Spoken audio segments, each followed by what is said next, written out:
हम तो डूबे हैं सनम, तुमको भी ले डूबेंगे। ये शायरी इन दिनों महाराष्ट्र की राजनीति पर सटीक बैठती है। अजीत पवार ने चाचा को धोखा देते हुए खुलकर कह दिया था कि मेरा भी मन करता है कि सीएम बन जाऊं, आप मेरे रास्ते की बाधा मत बनिए।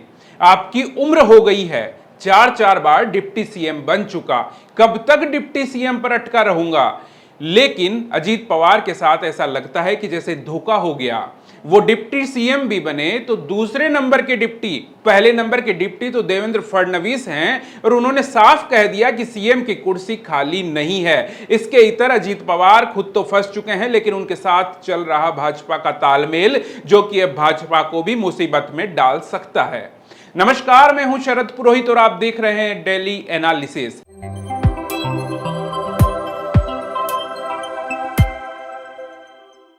कुर्सी की लड़ाई अब अंदर खाने तहलका मचा रही है। खैर, ये तो सभी जानते हैं कि एक साल पहले महाराष्ट्र की सत्ता में हलचल मची हुई है, यानी एक साल से महाराष्ट्र की सत्ता में कुछ अलग चल रहा है। लेकिन उसके बाद जब साथ मिले, हाथ मिले, तो कहा जा सकता है कि बीजेपी ने सोचा अब मामला सेट है। लेकिन जैसा कि चोख मीडिया आपको शुरुआत से कह रहा है कि ड्रामा अभी खत्म नहीं हुआ, बल्कि असली ड्रामा तो अभी शुरू हुआ है, क्योंकि सारी कहानी ही कुर्सी की है। अब एनसीपी और बीजेपी में इसी को लेकर अंदर खाने खींचतान शुरू हो गई, जो होनी ही थी। खुद सोचिए, अगर अजीत या उनके समर्थकों को कुर्सी नहीं चाहिए होती तो क्या वह अपनों की पीठ में छुर्रा घोंपते? क्या अपने ही चाचा को धोखा देते? नहीं। इसीलिए अब एनसीपी और बीजेपी की नई दोस्ती को एक महीना नहीं बीता कि तल्खियों की खबरें आने लगी। अब सवाल भी यह है कि दोनों के बीच सीएम की कुर्सी को लेकर खींचतान शुरू हो गई है। ये अटकलें क्यों लगने लगी? तो इसकी वजह है देवेंद्र फडणवीस के बयान के बाद प्रफुल्ल पटेल का बयान। इस बयान ने चर्चा के बाजार को गरमा दिया। आप जानते हो कि अजीत के बीजेपी से हाथ मिलाने से पहले ही उनके समर्थक पोस्टर लगाते आए हैं कि वो सीएम बनेंगे। इसलिए जब से अजीत बीजेपी के साथ आए हैं, यह सवाल भी उठने लगा है कि जिस पर देवेंद्र फडणवीस ने यह कहकर ब्रेक लगा दिया कि अजीत सीएम नहीं बनेंगे। फडणवीस ने कहा कि अजीत पवार इस बात को अच्छी तरह से जानते हैं, इस बात से वाकिफ हैं कि वह मुख्यमंत्री नहीं बनेंगे और 2 जुलाई से पहले हुई बैठक के दौरान उन्हें यह बात बता दी गई थी। तब अजीत पवार के नेतृत्व वाली राष्ट्रवादी कांग्रेस पार्टी को महाराष्ट्र सरकार में शामिल किया गया था। आप भी इसको एक बार सुन लीजिए। राष्ट्रवादी कांग्रेस में अजीत दादा के मन में स्पष्ट है और शिवसेना के नेता शिंदे जी स्वयं मुख्यमंत्री है। तीनों के मन में इस बात की स्पष्टता है कि महायुति के मुख्यमंत्री एकनाथ शिंदे जी है। महायुति के मुख्यमंत्री एकनाथ शिंदे जी ही रहने वाले हैं, उसमें कोई बदलाव नहीं होने वाला। महायुति के सबसे बड़े पार्टी के नेता के रूप में मैं इस बात को स्पष्टता के साथ। उनके बयान के बाद सभी को लगा कि शायद अब यह मामला खत्म हुआ, लेकिन मामला अभी खत्म नहीं हुआ, क्योंकि इस बयान के बाद प्रफुल्ल पटेल का बयान भी सामने आ गया। उन्होंने जो कहा उसने बता दिया कि एनसीपी और बीजेपी के बीच सब कुछ ठीक नहीं है। उन्होंने कहा कि अजीत दादा राज्य के वरिष्ठ नेता हैं, इसके साथ ही वह 5 बार उप मुख्यमंत्री भी रह चुके हैं। वह कई सालों से पार्टी के लिए लगातार काम कर रहे हैं। इसे देखते हुए आज नहीं तो कल उन्हें मुख्यमंत्री बनने का मौका जरूर मिलेगा। बहुतों को मिल गया है, उन्हें भी मिलेगा। एक बार ये भी सुन लीजिए। आणि अनेक लोकांना मिळालेली आहे, तो मग अजितदादा नाही, उद्या नक्कीच, आज नाही, म्हणजे उद्याच्या नाही, उद्या म्हणजे कधी पण पुढच्या काळामध्ये नक्कीच त्यांना कधी ना कधी संधी मिळते। अब खास बात यह है कि पटेल का ये बयान दिल्ली से लौटने के बाद आया, तो ये हुए दोनों के बयान। अब खेल समझिए।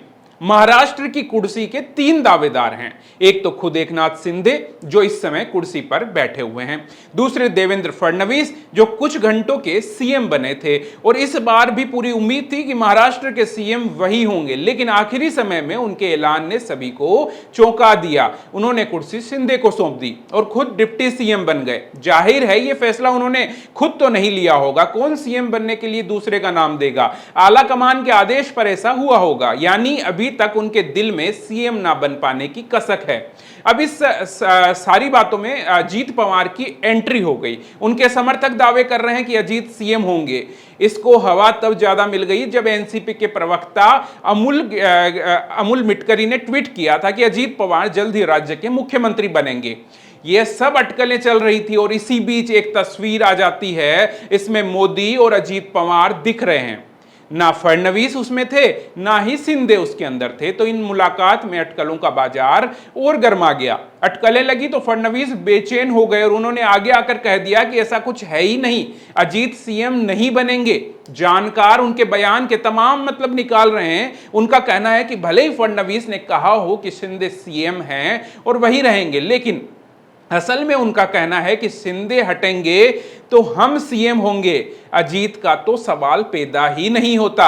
अजीत कहां से बीच में आ गए? लेकिन जब फडणवीस ने अजीत के सीएम बनने वाली अटकलों पर ब्रेक लगा दिया, बावजूद इसके प्रफुल्ल पटेल का बयान आना संकेत दे रहा है कि अंदर खाने कुछ तो खिचड़ी पक रही है। प्रफुल्ल ने कहा कि बहुतों को मिला है तो अजीत को भी मिलेगा। एक बार फिर से सुनिए।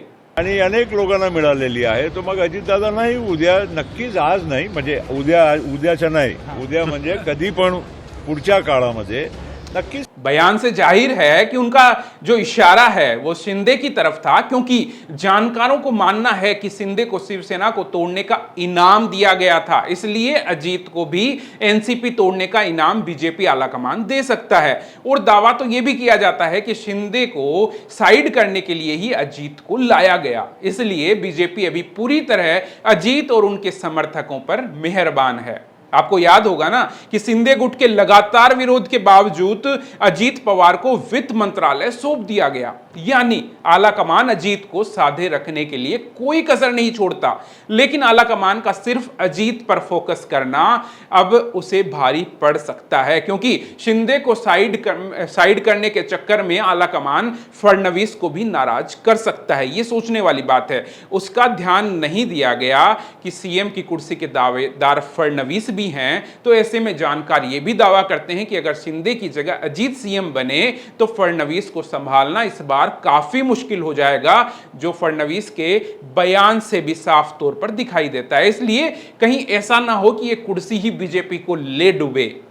एक कहावत है ना, एक अनार 100 बीमार, यानी कि महाराष्ट्र के अंदर तो खेल ही उल्टा है। एक कुर्सी और तीन दावेदार वाली स्थिति महाराष्ट्र में पैदा हो गई। फिलहाल के लिए तो इस वीडियो में बस इतना ही। आपको ऐसी ही राजनीति से जुड़ी अंदरूनी खबरें और विश्लेषण में रुचि है तो जाते जाते न्यूज चौक को एक बार सब्सक्राइब जरूर कर लेना। फिलहाल के लिए इतना ही। नमस्कार।